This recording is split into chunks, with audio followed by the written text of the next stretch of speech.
Hello అండి, నేను doctor Sriranjani, gynaecologist and fertility expert, practising in Sanath Nagar, Balaji health care. ఇప్పుడు మనము ట్రీట్మెంట్స్ గురించి చెప్పుకున్నట్టయితే ఐయుఐ అనేది ఇంట్రా యూట్రైన్ ఇన్సెమినేషన్.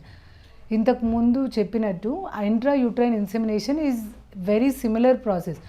మామూలుగా వాళ్ళు భార్యాభర్తలు కలిసి పిల్లలు అవ్వడానికి నార్మల్గా రొటీన్గా కలిస్తే ఎలా అయితే ప్రెగ్నెన్సీ వస్తుందో, IUI is just a similar process. IUI అంటే జస్ట్ మనము ఎలాంటి ప్రాబ్లమ్స్ లేకున్నా, లేదా హస్బెండ్ వైఫ్ చూసుకున్నట్టయితే చాలా రోజుల నుండి ఏం ప్రాబ్లం లేకున్నా కన్సీవ్ అవ్వని వాళ్ళల్లో, లేదా ఎగ్ అంతా సరిగ్గా రిలీజ్ అయ్యి అన్నీ బాగుండి ఇంకా వాళ్ళకు ఫర్టిలిటీ లేట్ అవుతున్న వాళ్ళకు ఫస్ట్ ఆప్షన్ కింద ఐయుఐ ప్రిఫర్ చేస్తాం.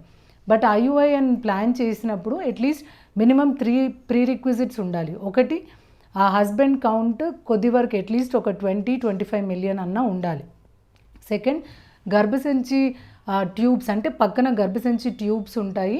ఆ ట్యూబ్స్లో చాలామందికి బ్లాక్ ఉంటుంది.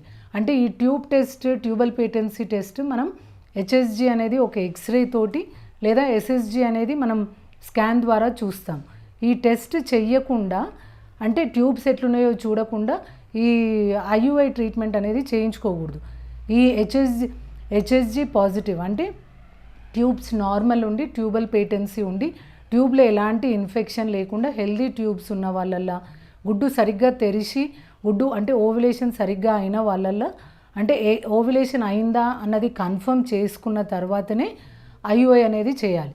సో చాలామంది అసలు ఏమీ, అంటే ముందు టెస్ట్లు ఏమీ ఉండవు, చాలా రోజుల నుండి కన్సీవ్ అవ్వట్లేరు, మందులు వాడినాము ఫెయిల్ అయింది అంటే టెస్ట్, హస్బెండ్ టెస్ట్ చేయించరు, ఈ ట్యూబల్ పేటెన్సీ టెస్ట్ అనేది చేయించుకోకుండా బేసిక్ రొటీన్గా మందులు పెట్టేసుకొని గుడ్డు రిలీజ్ అయిందా లేదా చెక్ చేసేసుకొని ఈ ఐయుఐ అనేది చేయించుకోకూడదు. వీఆర్ వేస్టింగ్, అంటే మనం టైం వేస్ట్ అవుతున్నట్టు.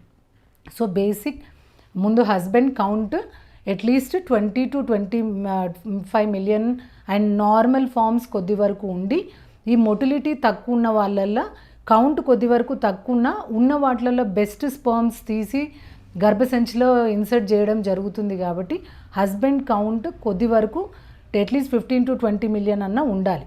ట్యూబ్స్ పేటెన్సీ బాగుండాలి. అండ్ ఎగ్ ఓవ్యులేషన్, అంటే ఐయుఐ చేసే ముందర ఆ డే మనం గుడ్డు రిలీజ్ అయిందా లేదా, ఓవ్యులేషన్ బాగుందా లేదా. ఇంకోటి, గర్భసంచిల పొర మినిమం 8 to 9 mm, అంటే మనకు ఆ ట్రిపుల్ లైన్ అనేది ఉండి ఎండోమెట్రియల్ క్యావిటీ అంతా బాగున్నప్పుడే ఐయుఐ అనేది ప్లాన్ చేసుకోవాలి. సో యూజువలీ ఐయుఐ అంటే నథింగ్ బట్ ఆ ఇప్పుడు మనం గుడ్డు పెరిగిన తర్వాత ఆ మనము హస్బెండ్ కణాలు తీసి దాన్ని సెంట్రిఫ్యూగ్ అంటే వాష్ చేస్తాం. వాష్ చేసి ఆ కింద ఒకటి మనకు ఆ మంచి కణాలన్నీ ఇట్లా కింద పెల్లెట్లాగా, అంటే కింద నిలుస్తుంది ఆ ట్యూబ్లో. ఆ ఉన్న వాటిల్లో బెస్ట్ స్పర్మ్స్ మనము ఒక చిన్న కెథెటర్ ద్వారా తీసుకొని గర్భసంచి లోపల, అంటే ఫండస్ దగ్గర ఆ వీర్య కణాలని వదలడం జరుగుతుంది. సో ఈ ఫర్టిలైజేషన్ అవుతుందా లేదా అన్నది మనకు తెలియదు. మళ్ళీ గుడ్డు ఓవ్యులేషన్ అయిన తర్వాత సో ఈ మిగిలిన అన్ని క్రైటీరియా మీట్ అయితే మాత్రం ఐయుఐకి రిజల్ట్స్ బాగుంటుంది. ఐయుఐ రిజల్ట్స్ ఇప్పుడు ఓవరాల్గా చూసుకున్న అరౌండ్ 15-20%. అది మోర్ నెంబర్ ఆఫ్ సైకిల్స్. అందరికీ ఫస్ట్ సైకిల్లోనే సక్సెస్ అవుతుంది అని లేదు. బట్ మిగిలిన అన్ని ఆప్షన్ అన్నీ బాగుండి అవ్వట్లేదు అన్న వాళ్ళలో ఫస్ట్ ఆప్షన్ కింద ఇంట్రా యూట్రైన్ ఇన్సెమినేషన్. అది అంటే ఒక 6,000-7,000, అంటే మనం సెంటర్ బట్టి అమౌంట్ ఉంటుంది తక్కువ కాబట్టి చాలామంది ప్రిఫర్ చేస్తారు. అలా కాకుండా మిగిలిన అన్నీ బాగున్నాయా లేదా చూసుకొని, హస్బెండ్ కౌంట్ ఎంత ఉండాలి, ట్యూబ్స్ బాగుండాలి, బోత్ ఎగ్ ఓవ్యులేషన్ అవ్వాలి, ఇవన్నీ చెక్ చేసుకున్నాకనే ఐయుఐ అనేది మీ డాక్టర్ సజెస్ట్ చేస్తే చేసుకోండి. సో అది అంటే మనీ ఒకటి తక్కువ ఉందని అయితే డెఫినెట్లీ చేయించుకోకండి. బట్ మీకు అది ఎంతవరకు ఉపయోగపడుతుంది అన్నది చూసుకోవాలి. Thank you.